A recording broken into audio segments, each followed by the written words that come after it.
بسم اللہ الرحمن الرحیم۔ اللہم صلی علی محمد وعلی آل محمد کما صلیت علی ابراہیم وعلی آل ابراہیم انک حمید مجید۔ اللہم بارک علی محمد وعلی آل محمد کما بارکت علی ابراہیم وعلی آل ابراہیم انک حمید مجید۔ دعا کیا ہے؟ دعا عبادت ہے، دعا شفا ہے، دعا راحت ہے، دعا سکون ہے، دعا بند دروازوں کو کھولنے کا نام ہے، دعا غم کو خوشی میں بدلنے کا نام ہے، دعا اللہ سے مانگنے کو کہتے ہیں، دعا میں دل کا حال بیان کیا جاتا ہے۔ ہم دعا کی طاقت کو بہت ہلکا لیتے ہیں۔ ہم اللہ سے دعا تو مانگ لیتے ہیں، پر ہمارے ذہن میں بے شمار سوالات گردش کرتے رہتے ہیں۔ کیا اللہ میری دعا سنیں گے؟ چلیں آج پھر ثبوت کے ساتھ بات کرتے ہیں۔ اللہ نے قرآن میں فرمایا ہے، مجھے پکارو میں تمہاری دعا قبول کروں گا۔ اللہ جو پتھر میں چھپے کیڑے کی آواز تک تو سن لیتے ہیں، پھر تم یہ کیسے سوچ سکتے ہو کہ اللہ شاید میری دعا سنتے نہیں؟ اللہ تو سمندر کی گہرائیوں میں حضرت یونس علیہ السلام آواز تک سن سکتے ہیں۔ اس کے بعد تو شک کی کوئی گنجائش باقی ہی نہیں رہتی نا۔ اگر اپنی ماں سے بات کرو، وہ ہر ایک لفظ کیسے غور سے سنتی ہیں۔ سوچو پھر 70 ماؤں سے بڑھ کر پیار کرنے والے کا کیا عالم ہوگا۔ اگر اللہ سنتے ہیں تو جواب کیوں نہیں دیتے؟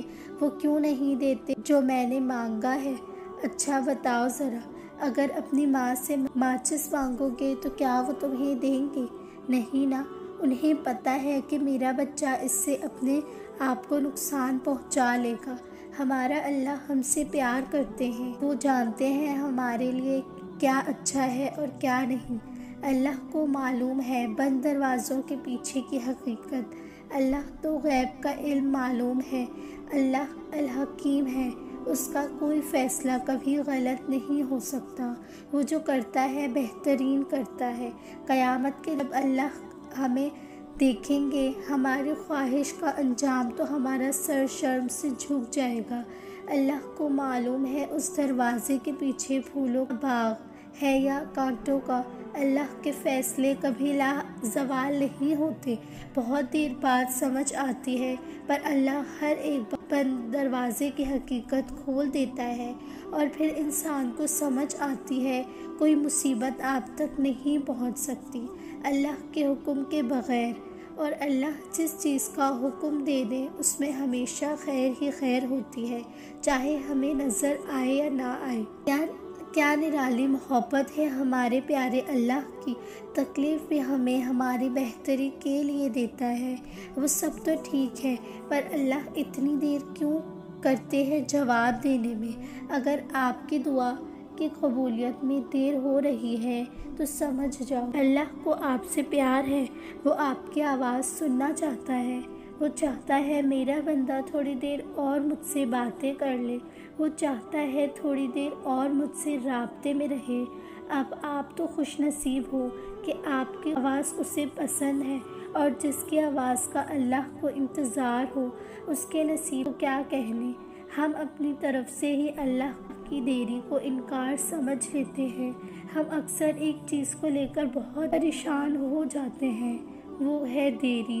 ہم اللہ سے شکایتیں شروع کر دیتے ہیں۔ ہم اللہ سے خوب شکوے کرتے ہیں کہ ہماری دعا قبول نہیں ہوئی، ابھی ایسے کیوں نہیں ہوا، پر شاید ہم یہ نہیں جانتے ہیں کہ عربی زبان میں دیری کو تاخیر کہتے ہیں اور اچھے کام کو کہتے ہیں خیر۔ کیا آپ نے تاخیر کے آخر میں خیر غور فرمایا؟ اس کا مطلب ہے ہر دیری میں ہمارا ہی فائدہ ہے، ہر دیری ہمارے لیے فائدہ مند ثابت ہوتی ہے۔ ہم اس دیری کے غلط معنی لے لیتے ہیں کہ شاید اللہ ہم سے ناراض ہے۔ ہم خود سے ہی اللہ کا جواب سوچ لیتے ہیں۔ نہیں، اصل بات تو یہ ہے کہ اللہ خیر کا معاملہ کر رہا ہے ہمارے ساتھ، اور ہم اللہ سے گلے پہ گلے کر رہے ہوتے ہیں۔ ہم ہمیشہ چاہتے ہیں چیزیں ہمارے مطابق ہوں، پر ہم یہ بھول جاتے ہیں کہ جو ذات اوپر ہے وہ ہم سے بہتر جانتی ہے اسے سب معلوم ہے ہمیں کیا چیز کب اور کس وقت دینی ہے۔ ہم جلدی میں ہوتے ہیں، اللہ نہیں۔ اللہ ہمیں بالکل صحیح وقت پر نوازتا ہے۔ ہمیشہ اللہ کے ہر فیصلے میں خیر چھپی ہوئی ہوتی ہے۔ چلو آج اس بات کو ایک کہانی کے ذریعے سیکھتے ہیں۔ بادشاہ اور اس کا غلام شکار کرنے گئے۔ شکار کے دوران بادشاہ کو چوٹ لگ گئی۔ اس پر غلام نے کہا اللہ کے ہر فیصلے میں خیر ہے۔ بادشاہ کو غصہ آیا کہ میری چوٹ اور تکلیف خیر نظر نہیں آ رہی ہے اور اس نے غلام کو جیل میں بند کر دیا۔ اگلے دن جب بادشاہ شکار کرنے گیا تو کچھ لوگوں نے اسے اٹھا لیا اور اس سے اپنا کھانا بنانا چاہتے تھے۔ بادشاہ کو جب وہ بند رہے تو اس کی چوٹ پر نظر پڑی۔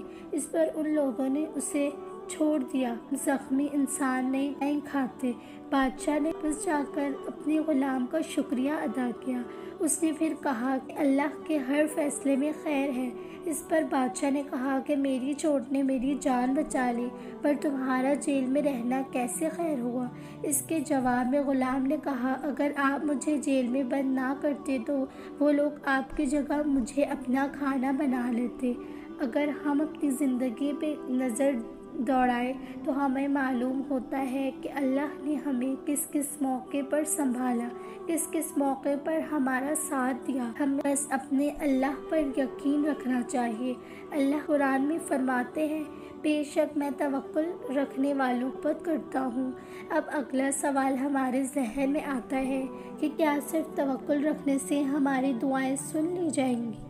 اللہ نے قرآن میں فرمایا جو اللہ پر توکل کرتے ہیں اللہ انہیں وہاں سے عطا کرتا ہے جہاں سے انہوں نے گمان بھی نہیں کیا ہوا۔ اس آیت کو پڑھ کر اتنا سکون ملتا ہے۔ اس آیت میں اللہ نے کھلا اشارہ دے دیا ہے کہ جو لوگ اس پر بھروسہ رکھیں گے وہ انہیں مایوس نہیں آئے گا، چاہے حالات کتنے ہی مشکل کیوں نہ ہو جائیں، وہ ذات راستے بنا دے گی۔ پوری دنیا ہی کیوں نہ مخالف ہو جائے آپ کے، جب اللہ آپ کے یقین ہے آپ کو کوئی چیز نقصان نہیں پہنچا سکتی۔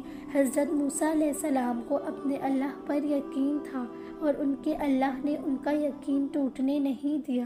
اسی راستے سے گزار کر حضرت موسیٰ علیہ السلام کو فتح ملی اور اسی راستے سے گزر کر فرعون کی فوج غرق ہو گئی۔ اللہ پہ یقین رکھنے والے راستوں سے نہیں گھبراتے۔ آیات میں اللہ نے یہی فرما رہے ہیں کہ انہوں نے آپ کو اکیلا نہیں چھوڑا، وہ آپ کو آپ کے یقین کا لاج ضرور رکھے گا، وہ آپ کو ٹوٹنے نہیں دے گا۔